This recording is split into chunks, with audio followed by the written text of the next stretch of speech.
Hello বন্ধুরা, আজকে আমি নিয়ে চলে এসেছি অসাধারণ স্বাদের এক পকোড়া। এই পকোড়া কিন্তু ছোট বড় সবাই খেতে খুব ভালোবাসে। এর স্বাদ কিন্তু দুর্দান্ত হয়। কিন্তু আমি তো লোভ সামলাতে পারলাম না, আগে আমি একটা খেয়ে নিলাম, তারপর কথা।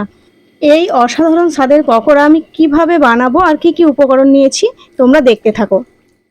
এখানে আমি নিয়ে নিয়েছি কচি কচি কলমি শাক। এই শাকগুলো কিন্তু মাঠ থেকে তুলে নিয়ে আসা, একদম দেশি কলমি শাক। এবার আমি এগুলো জিরি জিরি করে কেটে নেব। এইগুলো কিন্তু দেশি কলমি শাক। আর যে কলমি শাকের ডাঁটাগুলো বড় বড় আর পাতাগুলো অনেক বড় বড় হয় আর টকটকে সবুজ কালারের দেখতে লাগে, সেগুলো কিন্তু হাইব্রিড কলমি শাক। ওগুলো কিন্তু বাজারে পাওয়া যায়। কিন্তু পকোড়া বানানোর জন্য এই কচি কলমি আর দেশি কলমি শাকটা হলেই কিন্তু ভালো হয়। তো শাকগুলো আমার কুচি কুচি করে কেটে নেওয়া হয়ে গেছে। এবার খুব ভালো করে ধুয়ে নেব। তো ঝুড়ির মধ্যে আমি জল দিয়ে খুব ভালো করে 2-3 বার জল পাল্টে হাত দিয়ে কচলে কচলে এইভাবে ধুয়ে নেব, যাতে শাকের মধ্যে একটুও কোনো ধুলো বা কিচকিচি না থাকে। শাকটা খুব ভালো করে আমি ধুয়ে নিচ্ছি। এবার জল ঝরাতে রেখে দেব। এদিকে আমি 150 গ্রাম মুসুরির ডাল 1 ঘন্টা আগে ভিজিয়ে রেখেছিলাম। ডালটা কিন্তু খুব ভালো মতো ভিজে গেছে। আর ডালটার কিন্তু জলটা আমি 2-3 বার ধুয়ে খুব ভালো করে পাল্টে নিয়েছি। এবার আমি জল থেকে ছেঁকে ছেঁকে মিক্সির বাটিতে দিয়ে দেব। তার জন্য এখানে একটা মিক্সির বাটি নিয়ে নিয়েছি। এবার আমি জল ঝরিয়ে ঝরিয়ে মিক্সির বাটির মধ্যে ডালগুলো দিয়ে দেব। জল ঝরিয়েই কিন্তু ডালটা বেটে নিতে হবে। খুব বেশি জল জল করে ডাল বাটলে হবে না। সমস্ত ডাল আমার মিক্সির বাটির মধ্যে দেওয়া হয়ে গেছে। এবার কিন্তু এটা আমি মিহি পেস্ট করে নেব। ডালটা কিন্তু আমার মিহি পেস্ট করে নেওয়া হয়ে গেছে। এবার একটা বাটির মধ্যে ঢেলে নেব। বাটির মধ্যে ডালটা প্রথমেই ঢেলে নিচ্ছি। এবার আমি এর মধ্যে দিয়ে দেব ধুয়ে জল ঝরিয়ে রাখা কলমি শাক। কলমি শাকগুলো কিন্তু আগে আমি খুব ভালো করে হাত দিয়ে ডলে ধুয়ে নিয়েছি। আর জলটা কিন্তু ঝরিয়ে একদম ঝরঝরে করে নিয়েছি। এবার আমি ডাল বাটার মধ্যে শাকটা দিয়ে দিলাম। এবার আমি এর মধ্যে দিয়ে দেব পেঁয়াজ কুচি। এখানে বড় বড় সাইজের দুটো পেঁয়াজ নিয়ে নিয়েছি। পেঁয়াজটা কিন্তু একদম ঝিরিঝিরি করে কুচিয়ে নিয়েছি। আর দিয়ে দেব 3 থেকে 4টে লঙ্কা কুচি। এখানে আমি 3 থেকে 4টে লঙ্কা কুচি দিয়েছি। তোমরা ঝালের পরিমাণটা কম খেলে আর একটু কম লঙ্কা দেবে। আর দিয়ে দেব 2-4 কোয়া রসুন। এখানে রসুনটা কিন্তু আমি কুচিয়ে নিয়েছি। আর দিয়ে দেব হাফ চামচ মতো মৌরি। মৌরি দিলে পকোড়াটা খেতে কিন্তু খুবই ভালো লাগে। আর দিয়ে দেব হাফ চামচ মতো সবজি মশলা। তোমরা চাইলে না দিলেও না দিতে পারো। আর দিয়ে দেব পরিমাণ মতো হলুদ আর স্বাদ মতো লবণ। লবণের স্বাদটা কিন্তু দেখে দিতে হবে, কারণ পকোড়ার টেস্ট লবণ আর ঝালের টেস্টের উপরে নির্ভর করবে। এবার খুব ভালো করে আমি এটা হাত দিয়ে মেখে নেব। হাত দিয়ে চটকে খুব ভালো করে সমস্ত উপকরণগুলো আমি মিশিয়ে নেব।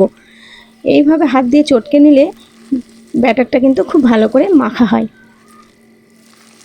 এইভাবে হাত দিয়ে চটকে মাখলে পকোড়ার টেস্ট কিন্তু ভালো হয়। চামচ দিয়ে কিন্তু খুব ভালো মতো মাখা হয় না। হাত দিয়ে খুব ভালো করে ব্যাটারটা কিন্তু আমার মেখে নেওয়া হয়ে গেছে। দেখতে কিন্তু খুবই সুন্দর লাগছে। এবার আমি এটা ভেজে নেব। এদিকে ফ্রাই প্যান বসিয়ে দিয়েছি গ্যাসের মধ্যে। ফ্রাই প্যানের মধ্যে দিয়ে দিচ্ছি সাদা তেল। তেলটা খুব ভালো করে গরম করে নিলাম। তেলটা কিন্তু গরম হয়ে গেছে। এবার আমি পকোড়াগুলো গোল গোল করে এখানে দিয়ে দেব। এখানে আমি গোল গোল করে পকোড়াগুলো দিচ্ছি। তোমরা কিন্তু তোমাদের মতো ডিজাইন করে দিতে পারো, গোল, লম্বা, চারকোনা বা চ্যাপ্টা। তো আমি এইভাবে এক এক করে সমস্ত পকোড়াগুলো দিয়ে দিচ্ছি। কলমি শাকের পকোড়া খেতে কিন্তু দুর্দান্ত স্বাদের হয়। অনেকেই হয়তো কলমি শাক দেখে নাক চুচকায়, কিন্তু তারা যদি এইভাবে পকোড়া বানায় না, বাড়ির সিদ্ধ লোক সবাই মিলে খাবে। তাই তাড়াতাড়ি বানিয়ে ফেলো এইভাবে কলমি শাকের পকোড়া। সবাই কিন্তু খেয়ে নাম করবে। নিজেও খাও, সবাইকে খাওয়াও। সব পকোড়াগুলো কিন্তু আমি চামচ দিয়ে উল্টে পাল্টে খুব ভালো করে ভেজে নিচ্ছি। তো আমার এই কলমি শাকের পকোড়া তৈরির পদ্ধতি তোমাদের কেমন লাগলো অবশ্যই কমেন্ট করে জানাও। এবার আমি তেল থেকে ঝরিয়ে ঝরিয়ে পকোড়াগুলো তুলে নেব। পকোড়াগুলো কিন্তু আমার ভাজা হয়ে গেছে, কালারটাও কিন্তু খুব সুন্দর এসেছে। এক এক করে পকোড়াগুলো তুলে নেওয়া হয়ে গেল। আবারও আমি বাকি পকোড়াগুলো কিন্তু একই রকমভাবেই ভাজবো। দেখতে কিন্তু খুব সুন্দর লাগছে পকোড়াগুলো। ওই তেলের মধ্যে আবারও বাকি পকোড়াগুলো কিন্তু গোল গোল করে আমি দিয়ে দিচ্ছি।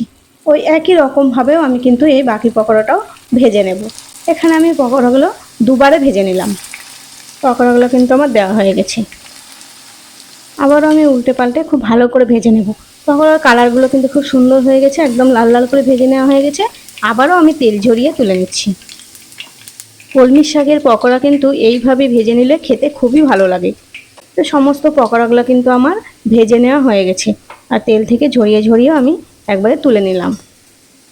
পকোড়ার কালারগুলো কিন্তু খুব সুন্দর এসেছে, দেখতে কিন্তু খুবই সুন্দর লাগছে।